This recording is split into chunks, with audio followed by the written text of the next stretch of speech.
Hello नमस्कार, कैसे हैं आप सभी। अभी हम यहाँ पर जो आपके सामने खड़े हैं उसके पीछे एक रीज़न है। वो क्या है कि अभी जस्ट एक ऐसा ज्योग्राफिकल चेंज देखा गया। कहाँ पर? अफ्रीका में। वहाँ पर क्या ऐसा हो गया कि सर यहाँ हम मुझे आना पड़ा भाई। वहाँ पर ऐसा हो गया कि जो पूरे वर्ल्ड के बहुत सारे कंट्री को प्रभावित कर दिया। तो ऐसा क्या हुआ सर? तो क्या आप कभी ऐसा अंदाज़ा लगा सकते हैं कि एक वॉल्केनिक इरप्शन हो, एक ज्वालामुखी उद्गार किसी कंट्री में हो और वो 4-4 हजार किलोमीटर दूर तक के कंट्री को क्या कर सकता है? वो प्रभावित कर सकता है। हाँ जी, कर दिया है उसने। उसने प्रभावित किया है, इसलिए मैं भी प्रभावित हुआ हूँ, इसलिए आपको भी प्रभावित करने आ गया हूँ। समझ गया ना? इसलिए मैं जल्दी आता नहीं, इसलिए प्रभावित करने आना पड़ा। तो क्या हो गया सर इसमें? ऐसी कौन सी बड़ी बात हो गई? तो जी, ऐसा कौन सा वॉल्केनिक इरप्शन है? तो ठीक है, मेरे साथ बने रहिए 2-4 मिनट, अभी सब एक एक चीज करके क्लियर हो जाएगा। ओके, तो चलिए शुरुआत करते हैं आपके अच्छे दिन के साथ, शुभ दिन के साथ, स्वस्थ और मस्ती के साथ। तो देखिए, पहला मैंने क्या बताया कि एक अभी जो आपका जो अफ्रीका कॉन्टिनेंट है जिसका नाम है इथोपिया। इथोपिया में अभी क्या हुआ है? एक इरप्शन हुआ है। इथोपिया में इरप्शन हुआ है। किसका इरप्शन? वॉल्केनिक इरप्शन, जिसे कहते हैं ज्वालामुखी उद्गार। हिंदी में ज्वालामुखी उद्गार, वॉल्केनिक इरप्शन हुआ है जिसका नाम है हाइली गुबी। ये हुआ है नवंबर 2025। अगर डेट भी देखना है तो 23 नवंबर, लेकिन आपके लिए नवंबर तो ज़्यादा डेट तो इंपॉर्टेंट नहीं है, बट इसका नाम और लोकेशन ये बहुत इंपॉर्टेंट हो जाएगा एग्जाम के पॉइंट ऑफ व्यू से। तो इसमें ऐसा क्या हो गया सर जो आपको इतना ज़्यादा इंपॉर्टेंस लग रहा है? जी, ऐसा कुछ हो गया इसमें कि इसका जो वॉल्केनिक इरप्शन हुआ ये, तो वॉल्केनिक इरप्शन सबसे पहले आप समझिए कि what is volcanic eruption. Volcanic eruption बोलते किसे? ज्वालामुखी होता क्या है? What is volcanic? तो वॉल्केनो, तो आपको पहले 2 लाइन में इसको समझाने की कोशिश कर रहे हैं। आपको पता है कि जो आपका अर्थ है, अर्थ के सरफेस के अंदर एक क्या है? पदार्थ, गर्म गलित पदार्थ। गर्म मतलब हॉट मोल्टेड मटेरियल, गर्म गलित पदार्थ है। जब आपको पता होगा गर्म जो चीज होता है, थोड़ा सा इधर हो जाओ, इसमें वो लिखा हुआ है, आप डेफिनेशन भी पढ़ सकते हैं। तो जो आपका जो गर्म मटेरियल होता है वो उसमें एक प्रेशर हमेशा जनरेट होता है ऊपर की तरफ, ऊपर निकलने के लिए। इसी तरह से आपके अर्थ के सरफेस के नीचे क्या है? हॉट मोल्टेड मटेरियल है, गर्म गलित पदार्थ है। और ये क्या करता है? ये हमेशा कोशिश करता है क्या आने के लिए? ऊपर की तरफ आने, किसी इंट्रूजन करने की। इंट्रूजन मतलब छिद्र बनाने की, छेद के साथ ये बाहर आने की कोशिश करता है, हमेशा प्रेशर डालता रहता है, प्रेशर डालता रहता है। लेकिन जब ये गर्म गलित पदार्थ, समझ गए, गर्म गलित पदार्थ जब ये छेद करके, इंट्रूजन करके अर्थ के सरफेस पर बाहर आ जाता है, जब ये बाहर आने लगता है मैग्मा, ये किस फॉर्म में आता है? लावा के फॉर्म में। जब ये बाहर लावा के फॉर्म में मैग्मा आप देखते हैं तो इसी को बोलते हैं वॉल्केनिक इरप्शन। जब तक ये मैग्मा बाहर नहीं आया आप इसे कुछ भी नहीं बोलेंगे, जैसे ही ये बाहर आता है तब इसे बोला जाता है वॉल्केनिक इरप्शन। यानी कि आपने सीधा सा समझा कि what is volcanic eruption simple language में, कि हॉट मोल्टेड मटेरियल यानी कि मैग्मा का पृथ्वी की सतह पर बाहर आने की क्रिया को, पृथ्वी की सतह अर्थ सरफेस पर बाहर आने की क्रिया को, बाहर आने की प्रोसेस को आप क्या बोलते हैं? Volcanic eruption. बात समझ में आ गई एक लाइन में कि भाई वॉल्केन क्या होता है? ज्वालामुखी। तो ज्वालामुखी क्या होता है? ये सिंपल सी बात है कि पृथ्वी के अंदर क्या है? एक गर्म गलित पदार्थ है। गर्म गलित मतलब गर्म पदार्थ है जो पिघला हुआ है, पिघला हुआ है। वही क्या होता है? वो बाहर आ जाता है अर्थ के सरफेस पर, सतह जहां आप लोग हैं, वो तोड़ते हुए पृथ्वी की सतह को बाहर आता है। जब बाहर आ जाता है उसी को कहते हैं हम लोग ज्वालामुखी उद्गार हो गया। ज्वालामुखी उद्गार का सिंपल सा मतलब मैग्मा बाहर आ गया। ओके, ये समझ गया सिंपल लैंग्वेज में। ओके, तो ऐसा क्या हो गया? तो ऐसा ये हुआ कि ये जो वो हुआ क्या, यहां पर आप जो देख पा रहे हैं, यहां जो इसका इरप्शन हुआ, जो उद्गार हुआ, वो इतना हाईली हुआ है, इसका इथोपिया में हुआ। और इसने क्या किया? इसमें आप थोड़ा सा अगर इसका ये डस्ट देख पा रहे हैं, ये न्यूज से ही उठाया है मैंने किसी न किसी पिक्चर इसका, तो आप यहां पर देख पा रहे हैं इसमें एस, फॉग, क्लाउड, ये सब धुआं इसमें देख पा रहे हैं। कितने सारे धुआं, कितने सारे राख, ज्वालामुखी राख बोलते हैं। ज्वालामुखी राख में बहुत सारे मटेरियल्स मिक्स होते हैं। इतने हैवी अमाउंट में उठा है, इतने हैवी अमाउंट में निकला है कि यहां पर क्या हुआ कि दिन में भी अंधेरा छा गया। इथोपिया प्लस इथोपिया के आसपास कंट्री में भी दिन में अंधेरा छा गया, ऐसा लगा कि रात हो गया। ऐसा कब हो सकता है? जब बहुत हैवी क्या हो जाए? क्लाउड का फॉर्मेशन हो जाए। तो यहां पर क्या हुआ? बहुत हैवी क्लाउड का फॉर्मेशन हो गया दिन में। समझ गए? और यहीं तक नहीं, इथोपिया तक ही नहीं सीमित रहा ये यहां से क्या हुआ? ये कहां पर चल के आया? ये अपने आसपास के कंट्री को तो छोड़िए, वहां से चलकर लगभग 3000 साढ़े 3000 किलोमीटर, 3000 किलोमीटर का सफर करके इंडिया पाकिस्तान तक पहुंच गया ये।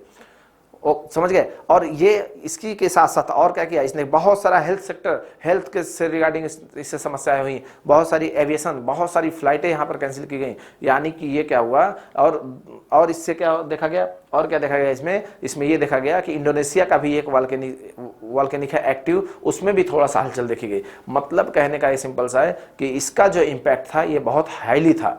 और दूसरी बात क्या था, इसका इम्पैक्ट इंडिया तक आया, इसलिए आपके लिए क्या हो जाएगा, ये इंपॉर्टेंट हो जाता है। तो किसकी बात कर रहे हैं यहाँ पर, हाईली गुबी। कहाँ पर इफेक्ट हुआ, इथोपिया में। कौन, इथोपिया की साइड में, नॉर्थ साइड में, समझ गए। ओके, तो इंडिया में सर इसका ये इंडिया ये कितने टाइम बाद हुआ है सर, ये पूछिए। ये इनएक्टिव था, ये लगभग 12,000 साल बाद, 12,000 ईयर, 12,000 साल बाद इसका इरप्शन हुआ है। इसलिए अपने आप में बहुत ज़्यादा टाइम हो गया, इसलिए और इंपॉर्टेंट हो जाता है। और यहाँ मैं बार बार आप लोगों को क्या दिखाने की कोशिश कर रहा हूँ, इसमें से कितना हाईली अमाउंट में क्या निकला है, फॉग निकला हुआ है, समझ रहे हैं। तो यहाँ पर आप देख पा रहे हैं कि यहाँ कितने समय बाद हुआ है, ये हुआ है 12,000 साल बाद। ये इंपॉर्टेंट हो गया आपके एग्जाम के पॉइंट ऑफ व्यू से। और ये भी इंपॉर्टेंट हो जाए कितने दूरी तक ये गया है, लगभग 3,000 से 4,000 किलोमीटर तक ये फैला हुआ है। इसका जो धुआं है ये 3 से 4,000 किलोमीटर तक फैला है, समझ गए। तो ये इंपॉर्टेंट हो गया। तो अपने आप में ये बड़ा अमाउंट है, अपने आप में ये बड़ी घटना है, तो इसलिए क्या हो जाता है, ये मोस्ट इंपॉर्टेंट हो जाता है सभी एग्जाम के पॉइंट ऑफ व्यू से, करंट अफेयर के लिए, समझ गए। अब देखिए ये इथोपिया आप देख पाएंगे, अगर आप अफ्रीका कॉन्टिनेंट को सही से पढ़े हैं आप लोग, तो इथोपिया का अगर लोकेशन देखेंगे आप लोग, तो ये कहाँ पर, अफ्रीका कॉन्टिनेंट के नॉर्थ में आपको दिखेगा। ये कहाँ पर दिखेगा, अफ्रीका कॉन्टिनेंट के उत्तरी में आपको दिखेगा। यहाँ पर इथोपिया जो लाल सागर है, लाल सागर के पास आपको दिखेगा, ठीक है। फिर आप लाल सागर के आसपास आपको दिखेगा। और इसी नॉर्थ, इथोपिया के नॉर्थ में, उत्तरी में क्या हुआ, ये इरप्शन हुआ। और यहां से आप देख पा रहे हैं ये पूरी तरह से क्या हुआ है, ये पूरा क्या है, ये पूरा जो एरिया देख पा रहे हैं आप लोग, ये पूरा एरिया कौन सा है, ये आपका गल्फ कंट्री है। यहाँ पर आप देख पा रहे हैं गल्फ कंट्री, गल्फ पेनिनसुला को पार करते हुए, जो अरबिया पेनिनसुला जिसे बोलते हैं आप लोग, जिसपे गल्फ कंट्री है, इनको पार करते हुए कहाँ गया, ईरान, पाकिस्तान, इंडिया, समझ रहे। और इंडिया में देखिए यहाँ गुजरात के ऊपर से निकला है और ये पहुंच गया है कहाँ तक, दिल्ली और मुंबई को क्या किया है इसने, इम्पैक्ट डाला है, समझ गए। तो दिल्ली और बॉम्बे तक इसने इम्पैक्ट डाला। तो इम्पैक्ट क्या डाला, अभी आगे बात करेंगे। पहले ये देख लीजिए आप कितना दूरी ये तय करके कहाँ पहुंचा है, इंडिया में पहुंचा है। और कौन से दूसरे या तीसरे दिन में पहुंचा है, समझ रहे हैं। यहाँ पर, यहाँ से वहाँ, यहाँ 23 को हुआ, तो इंडिया में 24-25 की रात में, 24 की रात तक पहुंच गया है कहाँ, इंडिया तक। यानी कि इसको यहाँ से पहुंचने में भी कितना टाइम लग गया, 1-2 दिन लगा, इंडिया तक पहुंच गया। लेकिन अब इंडिया तक पहुंच गया, लेकिन आप इंडिया का और इथोपिया का लोकेशन देख सकते हैं पूरी तरह से मैप पर। इंडिया तक तो पहुंचा, इसका इंपैक्ट क्या पड़ा इंडिया पर। इसका इंपैक्ट सबसे पहला जो आप देख पा रहे हैं कि इसमें अगर आप न्यूज में सबसे अधिक कोई खबर बनी हुई है तो क्या बनी हुई है, इंडिया के पर्सपेक्टिव में दिल्ली का पोल्यूशन। सभी लोगों को इससे क्या होगा, अवेयर होंगे आप लोग। तो ये जो गया है फॉग, ये जाके क्या किया, air quality index, air quality को और भी गिरा दिया, इसमें, क्योंकि डस्ट पार्टिकल होते हैं, बहुत छोटे छोटे डस्ट पार्टिकल होते हैं जो आपके लंग्स के लिए बहुत हार्मफुल होते हैं इस राख में। तो इसने क्या किया, वहां पर एयर पोल्यूशन को बढ़ा दिया, एयर क्वालिटी को और गिरा दिया, एयर पोल्यूशन बढ़ा दिया। और एयर पोल्यूशन बढ़ते ही लोगों को लंग्स से संबंधित बहुत सारी समस्याएं होने लगी। तो यानी कि इसने क्या किया, दिल्ली और बॉम्बे में हेल्थ से रिलेटेड बहुत सारी प्रॉब्लम्स, लंग्स से रिलेटेड बहुत सारी प्रॉब्लम्स क्रिएट कर दिया, समझ गए। और मतलब एयर क्वालिटी इंडेक्स को इसने क्या किया, खराब कर दिया इंडिया में। अगर आप इस पर बात करेंगे हेल्थ सेक्टर में, किसका इंपैक्ट हेल्थ सेक्टर में क्या हुआ। फिर आप देखेंगे एविएशन सेक्टर में, तो इंडिया की बहुत सारी फ्लाइटें एयर इंडिया की, और उसी टाइम एयर इंडिया की और आपकी इंडिगो, बहुत सारी फ्लाइटें क्या हुई, कैंसिल हुई, या फिर बहुत सारी फ्लाइटों के रूट चेंज कर दिया गया। अभी जो इंडिया में फ्लाइटें कैंसिल चल रही, ये उसका इंपैक्ट नहीं है।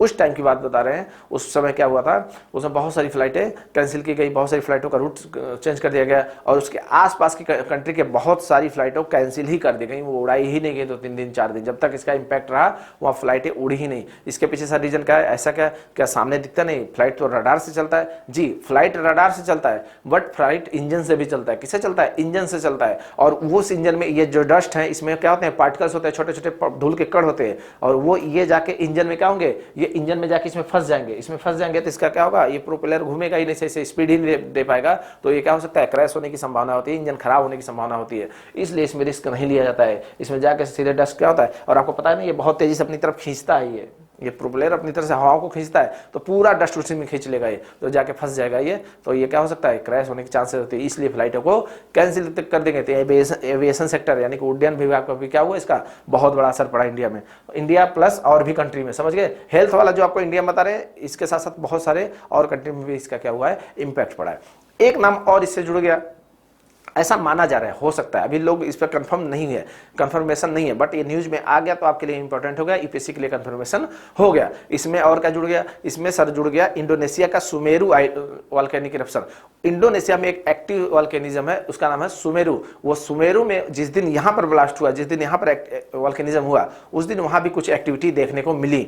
ऐसा कहा जा रहा है कि इसका ही इंपैक्ट हो सकता है, इसका ही वाइब्रेशन का इंपैक्ट हो सकता है। बट यहाँ पर अभी भी क्या है, अभी भी जो जियोलॉजिस्ट हैं, जो वैज्ञानिक हैं, उनके मत अभी सेम नहीं है, एक बराबर नहीं है। लेकिन अभी क्या हो गया, ये सुमेरु का नाम आ गया, तो सुमेरु आपके लिए इंपॉर्टेंट हो गया कि सुमेरु वॉल्केनिक एक्टिविटी हो कहाँ रही है, सुमेरु किस कंट्री की क्या है, ज्वालामुखी है। तो आप लोग हमसे बहुत बार पूछते रहते हैं क्लास में कि सर हम लोग ज्वालामुखी पढ़ तो लेते हैं कि ज्वालामुखी what is volcanic eruption, what is ज्वालामुखी क्या है, बट हम ये सर कैसे समझें कि यूपीएससी हमसे कौन सा ज्वालामुखी का क्वेश्चन पूछने वाला है। तो आप यहीं से समझ जाइए कि ये जो एक्टिविटी आप देख रहे हैं, जहां पर थोड़ा बहुत न्यूज बन रही है, आज बनी हो या 2 साल पहले बनी हो, 4 साल पहले बनी हो, यूपीएससी इसी से क्वेश्चन आपसे या कोई भी एग्जाम इसी से क्वेश्चन आपसे पुटअप करता है।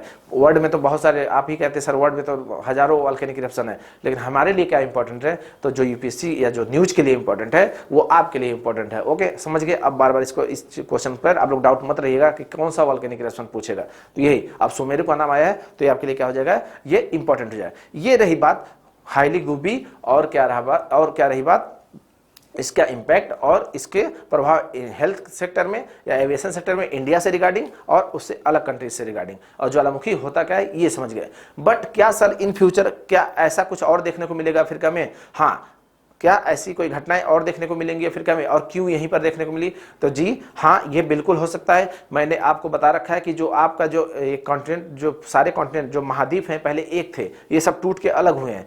जैसे अफ्रीका महाद्वीप, अमेरिका महाद्वीप, ये सब एक में जुड़े हुए थे, दक्षिण अमेरिका महाद्वीप सब जुड़े हुए थे, कॉन्टिनेंट सभी एक में जुड़े थे, उनको सुपर कॉन्टिनेंट बोला जाता था। ये ब्रेक हुए एक दूसरे से, फर्दर अब ब्रेक, एक और ब्रेक देखने को मिल रहा है। अब ऐसा अनुमान लगाया जा रहा है कि जो अफ्रीका कॉन्टिनेंट है ये ब्रेक हो रहा है, अब ये ब्रेक हो रहा है, जिसे हम लोग ग्रेट अफ्रीकन रिफ्ट वैली बोल रहे हैं। ये टूट कर अलग हो रहा है। जब टूट के अलग हो रहा है, मैंने क्या बोला, इसके नीचे क्या होगा, इसके नीचे क्या होगा, मैग्मा होगा, इसके नीचे मैग्मा होगा।